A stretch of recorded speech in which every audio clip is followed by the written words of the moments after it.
안녕하세요. 저는 이종훈이고요.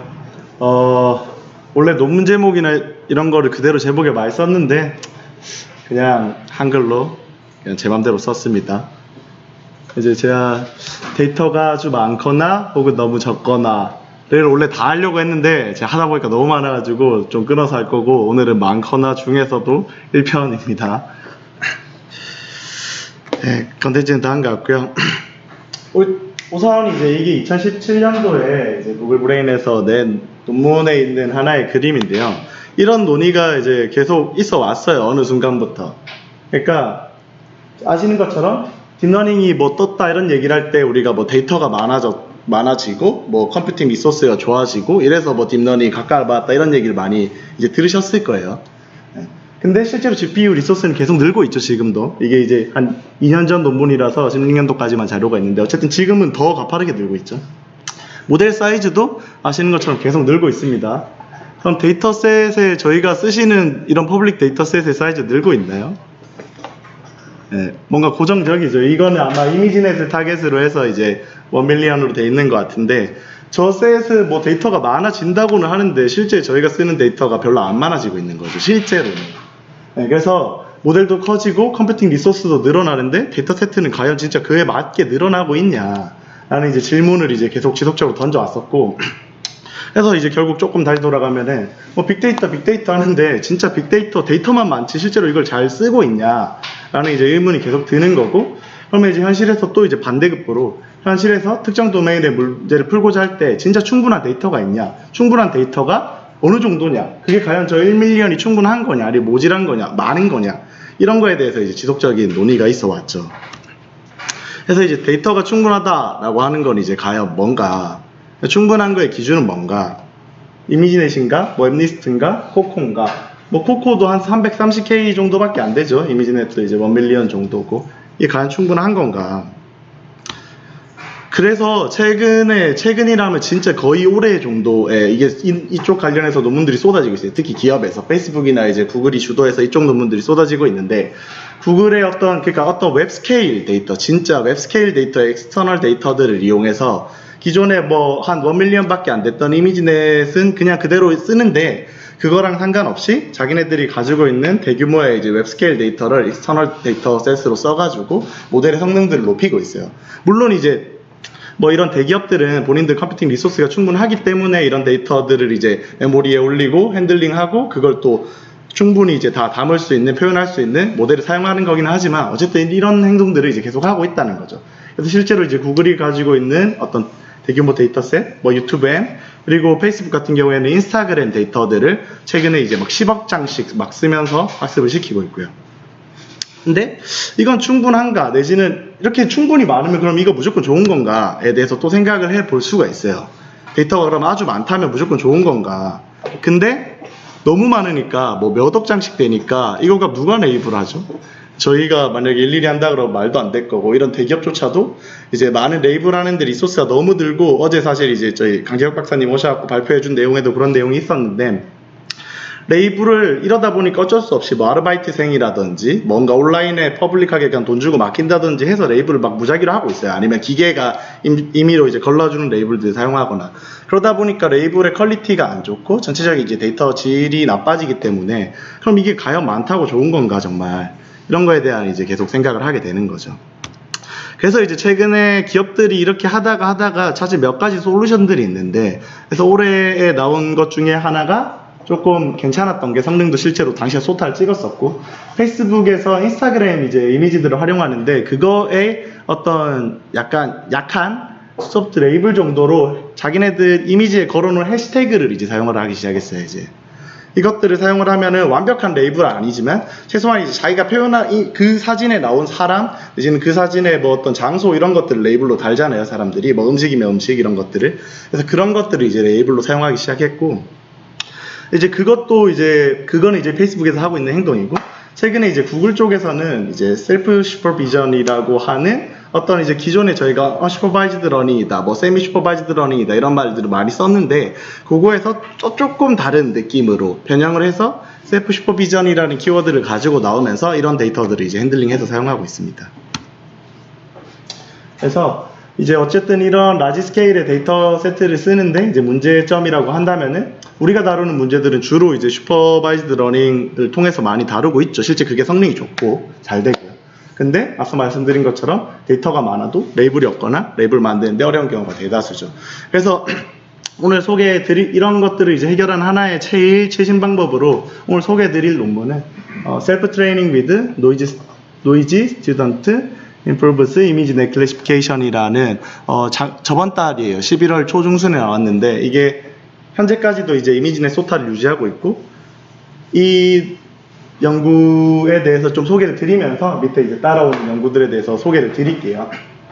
여기서 모델 구조는 크게 바꾸지 않았어요. 모델 구조는 제가 저번 발표에서도 한번 발표드린 적이 있는 Efficiency Net이라는 것, 이제 제일 최근 모델 중에 제일 좋다고 평가받고 있는 Efficient Net을 이제 그대로 사용을 했고, 이제 그 모델 구조를 그대로 따라갔고요. 아까 여기 이제 설명드렸던 이제 빌리언 스케일 세미 슈퍼바이즈드 이게 이제 그 페이스북에서 인스타그램의 해시태그를 이용한 이제 그 페이퍼고, 이게 논문에 계속 나와요. 이 지금 것들이 올해 계속 다 나온 논문들이기 때문에.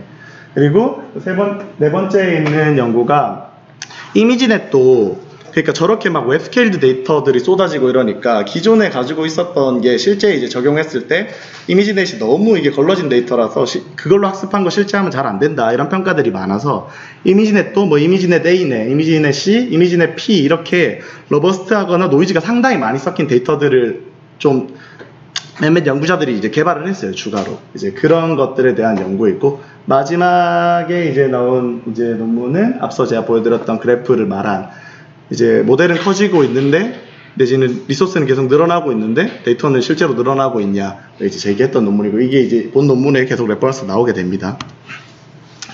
그러면 이제 이게 지금 노이지 스튜던트라고 이제 흔히 불리고 있어요. 이 논문이 뭐 레지넷 이렇게 부르듯이. 그래서 이제 이게 조금 흐릿하기는 한데 이게 이제 구글 브레인에서 나온 논문이고, 말씀드린 것처럼 네트워크 구조는 Efficiency Net을 그대로 썼어요. 사실상 그대로 썼어요. 조금 다르긴 한데 그대로 썼고, 다만 구조를 안 바꾸고 자기네들은 데이터만 잘 사용해서 이렇게 성능을 올릴 수 있다 이런 것들을 좀 집중해서 보여준 이제 연구이고요. 그리고 방법 자체는 이제 셀프 슈퍼비전, 아까 그런 말씀드렸던 셀프 슈퍼비전 기반의 방법이고, 여기서 말하는 셀프 슈퍼비전은 아까 이미지넷 자체는 이제 레이블이 있지만 저렇게 웹스케일드 데이터로 가져온 거에 대해서는 레이블을 이제 전혀 매기지 않고 사용하고 있는 거예요. 물론 뒤에 이제 다른 방법들을 통해서 가짜 레이블, 수도 레이블이란 걸 만들긴 하지만 본래 레이블을 사용하지 않는 거고요. 그래서 이제 이미지넷 소타를 달성했고, 그리고 이제 티처 스튜던트 구조를 사용하고 있는데, 기존의 이제 티처 스튜던트 구조랑은 다르게 스튜던트의 사이즈가 티처보다 크게 계속 설계를 해서 학습 이터레이션이 돌 때마다 스튜던트가 모델 사이즈가 계속 커져요. 기존에 이제 뭐 논리지 디스틸레이션을 하거나 티처 스튜던트 구조를 쓸 때는 대부분 어떤 큰 사이즈의 이제 선생님 이제 모델이 있고, 좀 작은 모델로 이제 모델 컴프레션을 하는 경우에 이러한 구조를 많이 사용을 했는데, 여기서는 오히려 약간 청출어람을 하는 그런 경우죠. 그 티처 모델보다 스튜던트 모델을 사이즈를 점점 키우면서 학습을 시키는 이제 그런 구조가 되겠고, 그리고 이제 이거는 제가 알기로도 다른 논리지 디스틸레이션이나 이런 티처 스튜던트 구조에 아예 없었던 방법인 걸로 알고 있는데, 그래서 이제 제목도 아마 노이지 스튜던트인 것 같고, 스튜던트 모델을 학습할 때 이 중간에 이제 어떤 노이즈들을 첨가하게 됩니다. 그래서 이제 어떤 그런 웹스케일드 데이터 이런 것들을 막 썼음에도 불구하고 뭔가 강건성이 이제 압도적으로 올라가는 그런 결과도 이제 뒤에서 보여주고요. 이제 이건 잘 안 보이기는 하는데, 제가 이제 한 몇 달 전에 발표드렸던 나스넷 이런 거 여기 지금 순위에 없거든요. 그 정도로 이제 이쪽 필드 지금 빠르게 발전을 하고 있고, 일단 구조에 대해서 좀 다시 한번 설명을 드리면은, 일단 셀프 트레이닝 기반의 어떤 티처 스튜던트 구조고요. 어떤 티처 모델이 하나가 있어요. 근데 여기서는 이제 그걸 Efficient Net을 쓴 거죠. 그걸 가지고 그냥 저희가 어떤 프리트레인드 모델을 쓰듯이 이미지넷을 가지고 기본적으로 학습을 시킵니다. 그런 다음에 그 이미지넷으로 학습된 티처 모델로 여기 이제 300밀리언이라고 돼 있는데 100만, 10만, 3억 장이죠. 3억 장의 이미지, 이거는 근데 공개가 안 돼 있어요. 논문은 공개가 돼 있는데 JFT300M이라고 해서 지금 구글의 이터널 이제 그 웹스케일드 이제 데이터 세트고요. 자기네들 논문에서 계속 언급을 하고 있는데 실제로 공개는 안 돼 있습니다. 어쨌든 그 3억 장에 해당하는 이미지들에 대해서 이 모델로 슈도 레이블을 달아요. 이게 이제 기존의 논리스 디스틸레이션 쪽에서 많이 썼던 기법이죠. 이제 슈도 레이블을 통해서 항상 구현하는 그런 방법. 그런 식으로 해서 여기 슈도 레이블을 단 다음에 이 이미지 그 데이터랑 여기 이제 300M, 이제 JFT 300M이랑 다 합쳐서 이거를 가지고 이제 스튜던트 모델을 학습을 시킵니다. 그렇게 하고 이제 이 과정을 그냥 반복하는 거예요. 엄청 간단하죠, 사실 컨셉 자체는. 기존의 티처 스튜던트 구조랑 뭐 동일하고 다만 이제 저런 외부 데이터 세트를 썼다는 거가 차이인데, 여기서 크게 세 가지 특징이 있어요. 일단 저렇게 익스터널 데이터를 쓴 거, 그리고 여기 스튜던트 모델을 쓸 때 이제 스케일업을 하는 거, 그리고 하나는 여기서 이제 트레이닝 하는 과정에서 어떤 학습 중간 단계에서 노이즈를 이제 첨가한 거. 그래서 이제 제너럴라이제이션이나 뭐 어떤 레귤러제이션 이슈를 조금 해결을 한 거. 그런 방법들이 이제 특징이고요. 그래서 이제 여기서 계속 말이 나오는 JFT300M 데이터셋이라고 하는 거는,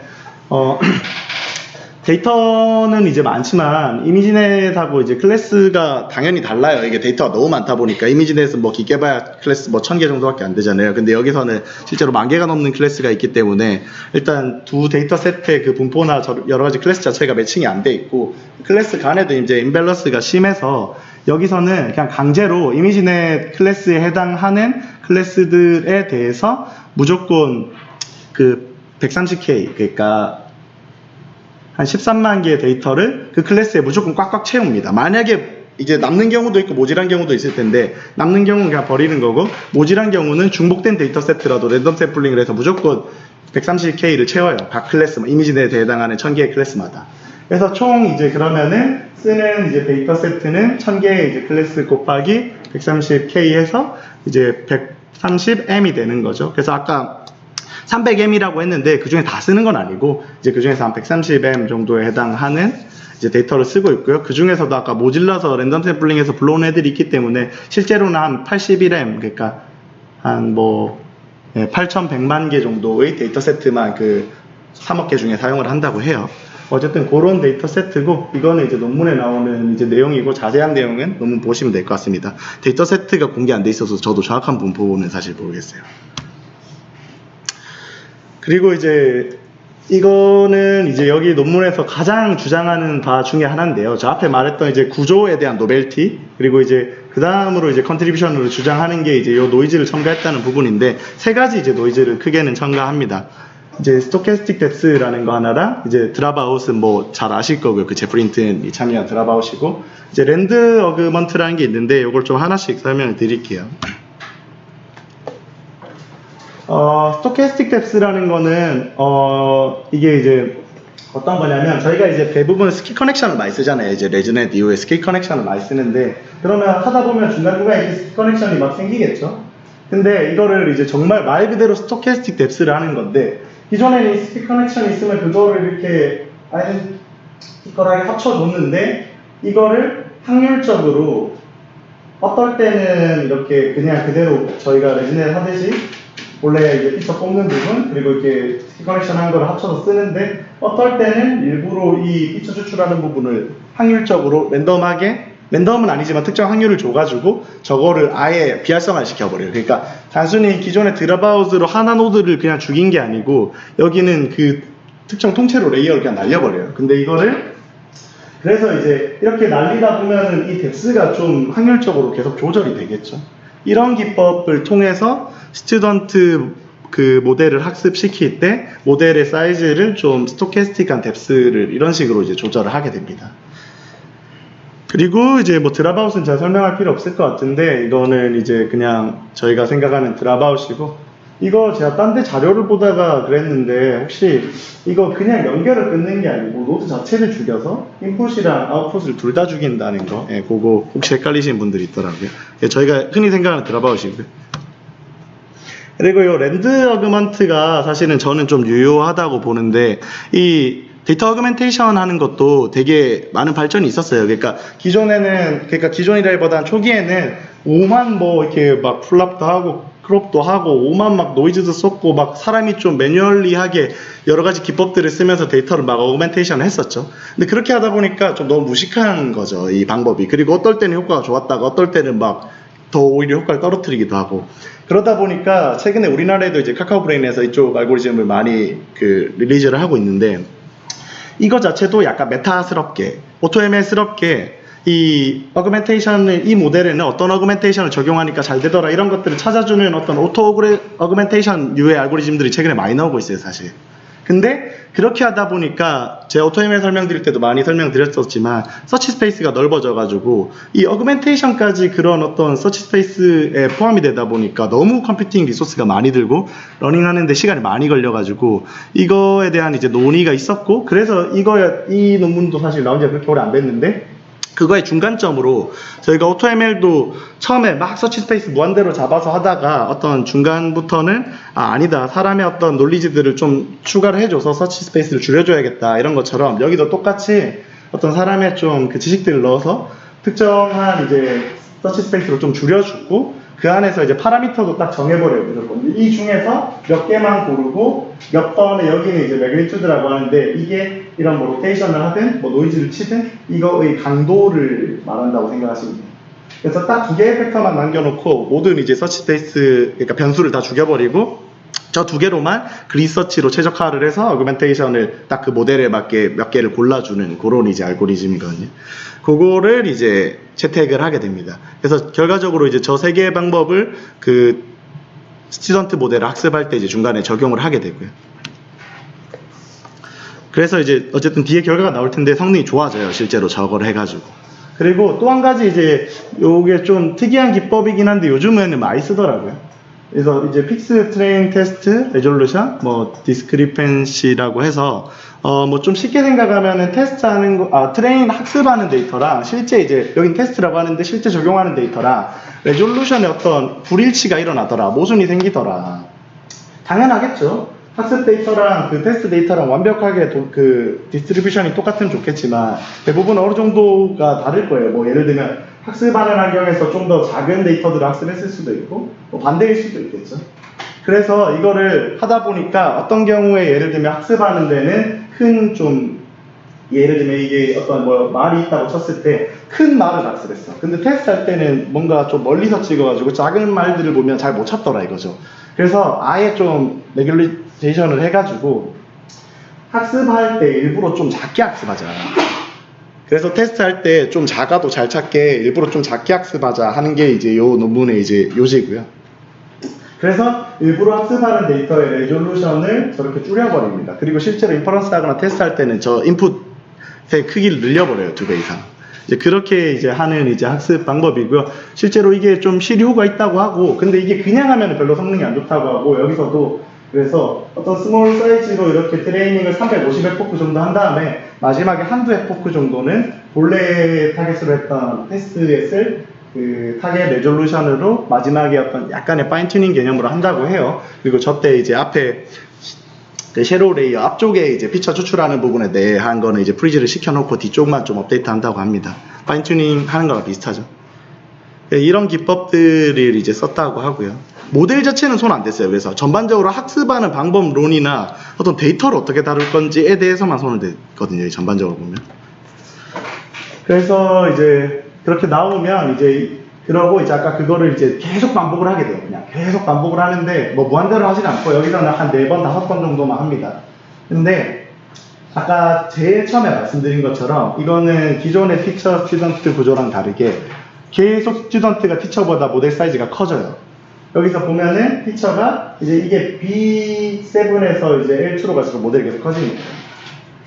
B7에서 이제 B7 처음에는 이렇게 처음이랑 끝에는 이렇게 같은데 B7에서 B7 이제 스튜던트를 학습하면은 이 스튜던트가 다시 티처가 되는 거죠, 다음 스텝에서는. 그래서 조금 더 큰 사이즈의 L0를 이제 스튜던트를 학습을 시키고 이거를 다시 얘가 스튜던트가 티처가 돼서 조금 늘린 스튜던트를 학습시키고 저거를 한 4번, 5번 반복을 하는 거예요. 네. 그렇게 되고 보시면 아시겠지만 모델 사이즈가 계속 스케일업이 되죠. 그리고 이제 여기서 말했던 게 앞서 이제 제가 말씀드렸던 픽스 트레인 테스트 레졸루션 이제 디스크리펜시를 하는 경우에요. 보면은 트레인 레졸루션이 테스트 레졸루션보다 뭔가 작죠. 네, 반 정도 되는데 저거를 이제 썼다는 거를 저렇게 보여주고 있고요. 그래서 이게 이제 결과인데요. 네, 결과인데 여기서 이제 뭐 앞에서 다 얘기했어요. 이미 이제 소타를 찍었죠. 성능을 이제 소타를 찍었고 여기서 이제 좀 주목을 몇 가지를 해보면은 이피션스넷의 어떤 이 L2 구조를 쓴 건 똑같아요. 구조는 전혀 안 바뀌었어요. 근데 이게 파라미터 수가 똑같죠. 그래서 근데 이제 성능이 바로 2% 정도가 올랐죠. 네. 2% 정도가 올랐고 기존에 여기서 이제 3.8빌리언의 어떤 이미지들을, 레이블드 이미지들을 태그를 썼다고 하는 게 저게 이제 인스타그램에서 해시태그를 쓴 이제 페이스북 쪽에서 나온 이제 리서치들인데 이게 지금 사실은 이 노이지 스튜던트만 1등이고 이 논문들이 지금 한 10개가 이렇게 주르륵 있거든요. 그 리더보드를 보면은. 그래서 이제 얘네가 최근에 잡고 있었는데 보면은 너무 데이터셋이 많고 어쨌든 여기는 레이블을 썼어요. 해시태그라는 어떤 좀 뭔가 노이즈하긴 하지만 어쨌든 사람이 단 레이블을 썼고 모델 사이즈도 실제로 훨씬 큽니다. 그럼에도 불구하고 성능이 한 1%, 2% 차이가 나죠. 그래서 이제 여기서 자기네들이 마지막에 정리하는 이제 컨트리뷰션 4개인데 소타를 찍었고 더 적은 파라미터를 쓰고 있다는 거죠. 기존의 소타보다. 그리고 이제 그 사용한 이미지도 작죠. 이제 300M이라고 했는데 실제로 이제 한 81M 정도로 사용을 한 거고 여기는 이제 35억 장을 썼다고 하니까요.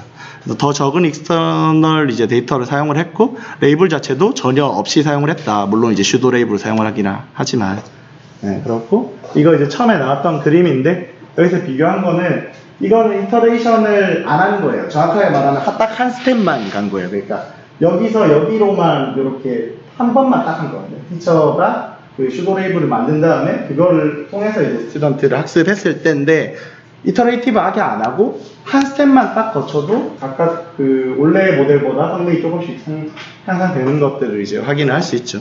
그래서 이게 꼭 막 무조건 많이 해서 좋아지는 건 아니고 이 방법 자체가 유효한 거다라는 거를 이제 여기서 얘기를 하고 있는 거예요. 그리고 앞에서 이제 말했던 노이즈를 스튜던트 모델을 학습할 때 첨가를 한다고 했는데 그래서 이제 그거를 증명을 해야 되니까 여기서 이제 에빌레이션 스터디를 한 건데 뭐 이런 것들 노이즈를 아무것도 첨가 안 했을 때는 뭐 성능 향상이 뭐 사실상 없죠. 근데 이제 뭐 아까 스토캐스틱 이제 덱스라든지 드랍아웃을 넣으면은 한 0.4% 좋아지고 뭐 어그멘테이션 그 렌더 어그멘테이션까지 하니까 결국 좋아져서 이렇게 좋아지더라. 뭐 이런 것들을 이제 나타낸 거고요. 그리고 이제 여기서 아까 이렇게 노이즈를 썼다는 거를 노이즈를 써서 무조건 했다는 거를 이렇게만 보여주면 너무 좀 이거 그냥 운 좋아서 나온 거 아니야 할 수가 있겠죠. 그래서 이제 증명을 하기 위해서 이제 3가지 데이터 세트에 대해서 이제 실험을 하는데요. 그게 이제 앞서 이제 논문에서 이 두 논문에서 나온 건데 저자는 같고요. 이미지넷 A랑 이미지넷 C, P라는 이제 데이터 세트에 대해서도 이제 결과를 한번 봅니다. 그래서 이미지넷 A 같은 경우에는 요건데 기존의 클래시피케이션, 오브젝트 덱션 모든 이미지를 다루는 대부분의 알고리즘들이 지금 이런 내추럴한 그 이미지에 대해서 거의 못하고 있어요. 지금 거의 성능이 안 나와요. 거의 뭐 50%도 될까 말까? 그 정도 수준이고요. 그래서 이것들만 모아놓은 그리고 기존의 소타들이 특히 못 찾는 데이터들만 모아놓은 거라고 해요.